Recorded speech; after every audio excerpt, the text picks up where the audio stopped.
بسم اللہ الرحمن الرحیم۔ میرے عزیز بھائی، جب آپ امام کے پیچھے نماز ادا کریں گے تو آپ سورۃ الفاتحہ پڑھیں گے، ٹھیک ہے؟ الحمد شریف کی تلاوت کریں گے۔ کب کریں گے؟ جب امام کر لے مکمل۔ ایک آپشن یہ ہے کہ امام مکمل قرات کر لے، اس کے بعد آپ مکمل قرات کریں، الحمد سے لے کے غیر المغضوب علیہم ولا الضالین تک، آمین تک، ٹھیک ہے؟ دوسرا طریقہ یہ ہے کہ امام جب کہے الحمدللہ رب العالمین، صحیح بخاری میں آتا ہے کہ نبی صلی اللہ علیہ وسلم موقع دیتے تھے اور اس کا جو درمیانی خلا ہوتا تھا صحابہ کرام اس کے درمیان پڑھتے تھے، ٹھیک ہے؟ تو جب امام کہے الحمدللہ رب العالمین تو آپ بھی پیچھے پڑھیں الحمدللہ رب العالمین۔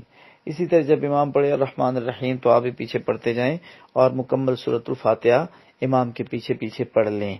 اب آتے ہیں دوسری طرف کہ کچھ لوگ کہتے ہیں کہ جی وَإِذَا قُرِئَ الْقُرْآنُ فَاسْتَمِعُوا لَهُ وَأَنصِتُوا لَعَلَّكُمْ تُرْحَمُونَ، جب قرآن کریم پڑھا جائے تو پھر تم لوگ خاموشی اختیار کیا کرو تاکہ اللہ تعالیٰ تم پہ رحم کرے۔ تو قرآن کریم کی آیت آگے خاموشی اختیار کرو، اور یہ لوگ کہتے ہیں کہ سورۃ الفاتحہ پڑھو۔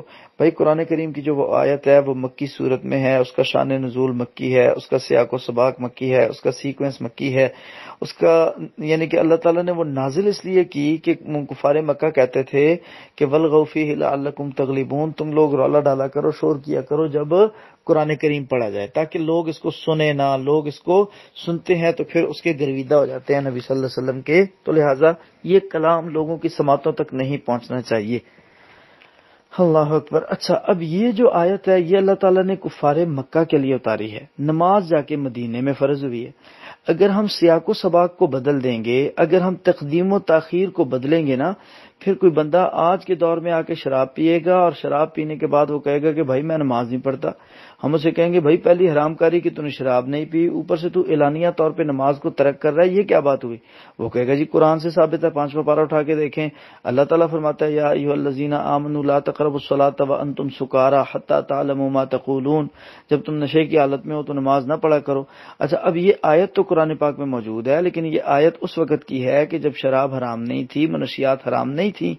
اب اس آیت کو اگر کوئی بندہ پڑھ کے یہ ثابت کرنا چاہے کہ جی دیکھیں کہ اس آیت سے یہ ثابت ہوتا ہے کہ نشہ حلال ہے، نشہ جائز ہے، اور جب نشہ کیا ہو تو نماز نہ پڑھیں، تو پھر اس کی دلیل اگلے کی بنتی ہے؟ نہیں بنتی نا، یہ تعویل ہے، یہ دلیل نہیں ہے، اس نے اس آیت کو مس یوز کیا ہے، غلط استعمال کیا ہے۔ اسی طرح اگر کوئی بندہ کہے کہ قرآن کہتا ہے کہ جو یعنی کہ شراب کو اللہ تعالیٰ نے 3 احکامات میں جو ہے وہ حرام کیا ہے، ٹھیک ہے؟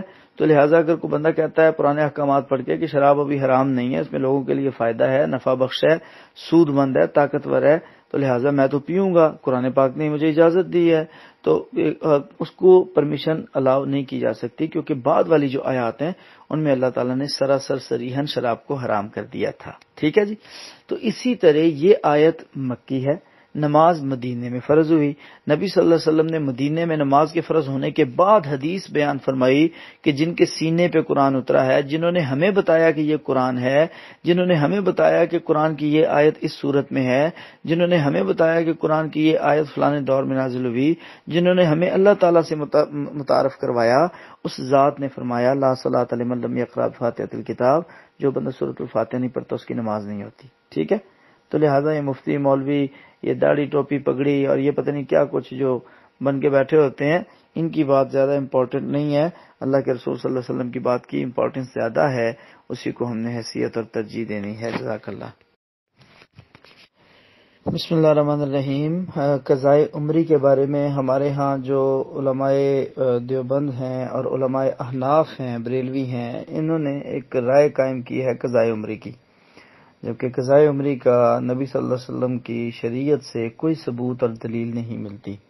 قضائے عمری کا مفہوم مخالف پتہ کیا ہے؟ اگر کسی کی نماز رہتی ہے تو رہ جائے، 1 سال رہ جائے، 2 سال رہ جائے، 5 سال رہ جائے، 10 سال رہ جائے، کیونکہ بعد میں وہ اکٹھی کر لے گا نا جی، پڑھ لے گا، ٹھیک ہے؟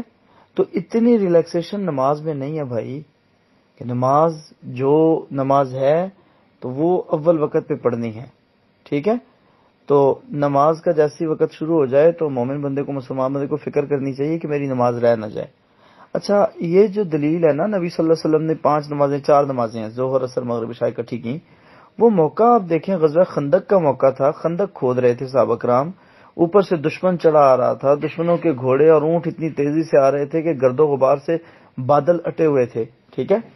تو صحابہ کرام جو ہے وہ خندق کھودتے کھودتے اس کیفیت تک پہنچے، ٹھیک ہے، اس کیفیت میں پہنچے. تو لہٰذا اس صورتحال میں پھر کیا ہوا کہ نبی صلی اللہ علیہ وسلم نے ساری نمازیں اکٹھی کروائیں. آپ نے نہیں کہا کہ ٹھیک ہے بھائی غزوہ ختم ہوگا تو قضائے عمری ہو جائے گی ایک دم بعد میں دیکھی جائے گی.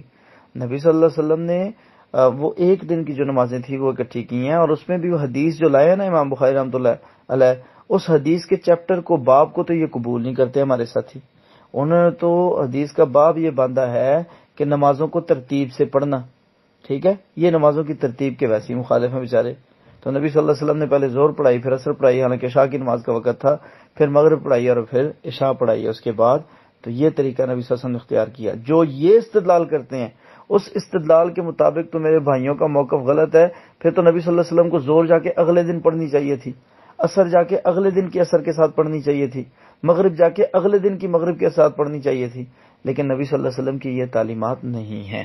ٹھیک ہے، تو نبی صلی اللہ علیہ وسلم نے یہ بھی حدیث الگ سے بیان فرمائی ہے کہ اگر کوئی بندہ سویا رہ گیا ہے یا بھول گیا ہے، من نسی او ناما، جو بندہ بھول جائے یا سویا رہ جائے اس کو جب یاد آئے وہ اپنی نمازوں کو مکمل کرے. ٹھیک ہے، تو یہ غلط بات ہے.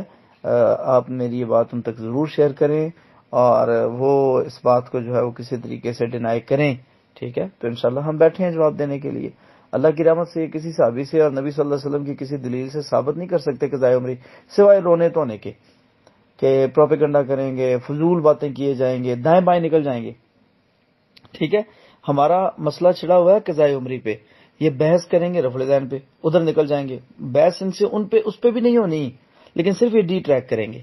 یہ بحث کریں گے فاتح خلف الامام پہ، یہ بحث کریں گے یزید والے موقع پہ، یہ بحث کریں گے آمین بالجہر پہ، یہ بحث کریں گے قدم ملانے پہ، یہ بحث کریں گے دوہری اذان پہ. ٹھیک ہے، اور ان تمام موقفات میں کسی ایک پہ بھی یہ ٹک کے بات نہیں کر سکتے ہمارے ساتھی، ہمارے بھائی عزیز، اللہ تعالیٰ ان کو ہدایت نصیب فرمائے.